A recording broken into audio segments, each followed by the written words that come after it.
Nangdi nupane, nangi punsida nangna taurubada kananabu kari haiba ngamdoino. Nangdi nupane, ahing thiengbada mapanda namanaba singa benderda phamlaga mahi manai ahena thoi chaduna namanaba singa wathi ngangna adum leiganiba.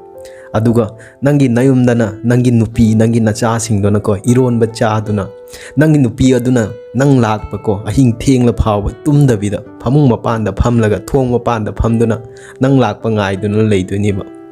Hey guys, ngasi ki wari asisu ko akhoi gi yu thakpa gi kanaba kanadaba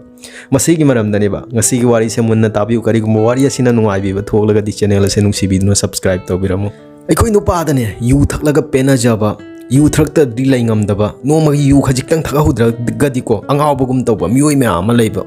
yu haiba yu se akhoi gi thaina matam da ko masi hidak oina ramniba sieng na haraba nara yekla kanda ko yu pi thaklamniba Hojik matamdadi masise akhoi gi nisa oina sijanareba thainai matamda mase hidak oina puthokibaniba naraba kanda ko anaba phabagi damakta sijanagadaba hidak oina akhoi miyoda mi ama leiba ko nomagi sura nomjaraga habdi chajaba nomagi chara tanba maduda suko yu yamna thakkanba miyoi me ama yawriba amutu phajana munna khandauba nangna di vendor da ko ahena thoi ke amaga loinana ko Haidi bender da yu thaktuna namanaba singa wathi warem ngangna duna leiganiba aduga nang ahing theng hanjalakaniba nangi nayumdana nangi nupi aduna ko nangi nacha aduna ko ironba charaga nangi nupi aduna phamung maphanda ko tumninglaba su ko tumdabida nang lakpa ngai duna leidoiniba thong mapanda nang lakpa ngai duna leidoniba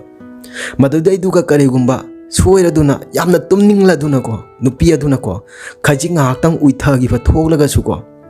nangna thonga hangu haina ko anirak ahumrak kaupda thong yaibada ko thong hangdoktaba ka thoglagadi ko amuk maduda ko nangna ningai hautromine khanaba thidoni ba miyam mamang duga lawraduna ko laikai pumba tana nama ko koi nupada ko asoiba miyam leiba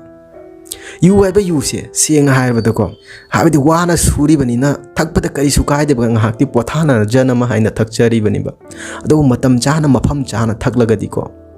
faiba nang thakning ba thoglaga su yumda khaji gumba paraga nang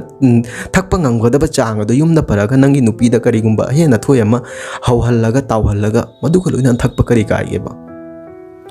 mapanda thaklaga ngausanaraga launa laktoi sarupudi nangi nupi na yumda yenchang thongbagi tamakta thaw thum leitadana thangnaba yumda chatlaga ko thaw bottle gi makhumda thaw olaga puraga laklaga nai mayumda yumgi chak ising da thongna nama honaiba thum leitraga na ko khoi cha thakadaba cup aduda chatlaga thangnaba yumdagi ko thum wairaga puraktoini ba hayeng nangna tanjhalaba kanda nangna leiraga puraklaba kanda singge haiduna masiguma se khoi nupada khangdaba mya ama leiba haina ba leiba khoi nupi gi punsi se mapam lamda punsi khaibo magi nupagi lamda punsi khaibo nupi haiba nupi sina ko mayum palaga magi nupagi manakta laklaba kanda ko sagai natai yumna loina oliba nangi manakta nungaina leiruragani nangna nungaina thambigani masi khallaga laksabani ba ko aina haibadi ko punsi haibasi paisa khakta pairaga nungai banate ban adu punagonda hajik leijari ba khajik tang nangna tanjari ba hona jari ba do maduda nungai ba hana thiuba Singna harabada khoi nupi oiba nupi gi punsi se yamna waiba khoi nupa hadi tawningba tawba yaiba khongthang ama soiruraga su ko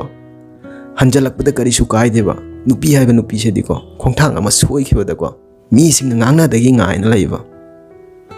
nangna mapalamda yu thaklaga launa khona lakpan mapalamda nangna namanaba singa mi atopa singa khanaraga chainaraga tawribado nangi nupi da miyamna kari haina ngangnaramgani Numit ki yu thaklaga lauduna miga khanaduna leiba nupa do magi nupi ni nangi nupi ado miyama mangda mai thangat pangamlamgadraba heng nangi na chana su singdona chawraba kanda ko yu thakpa nupa do magi machani haibdo hayaning braba maduguma wahai singdo nangi na chaduna taraba kanda nang na chado ki minda magi kokta kari phawgani magi wakhalonda kari phawgani ba nungai ba phawgadraba adugi batakta su ko akhoi nisa churu biri khangde ko thakliba singje nasana sugi mamang da kaidongai da thakke khangano ba nangna thakliba singdo thauba hide tawraga thauba yu haiba yu che magi limit ama leiba limit adu phawa thaklaga di masi hidak ni ba limit taki hen khraga di masi hu ni ba yu haiba yu sediko adum lay haugadau leireba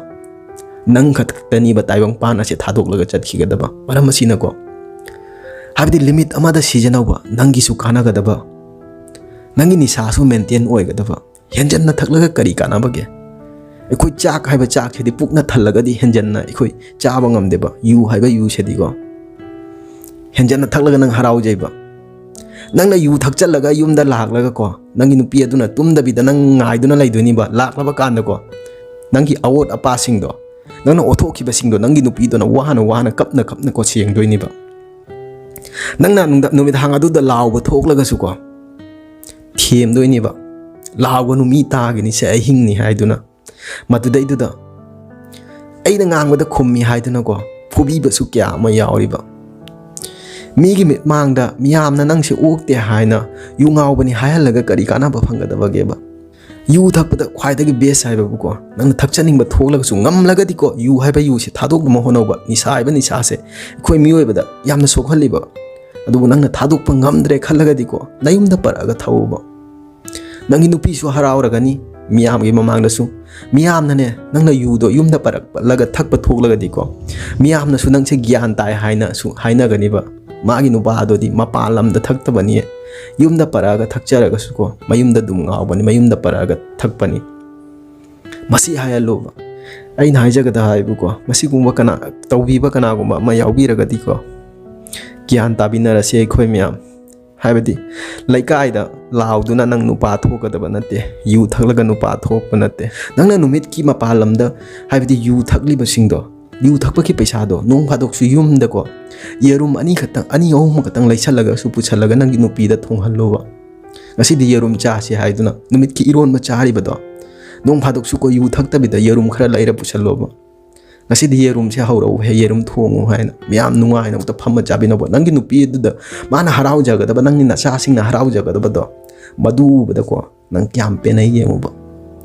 masi hairaga ngasi gi wari ase mata asi da loisinjare kariguma wari asina nungai bi batholagadi channel ase nungsibiduna subscribe tawbiramo aduga mathangda su asigumba video kya mathangat pangam boy jarage thengnara se gi mathangi video da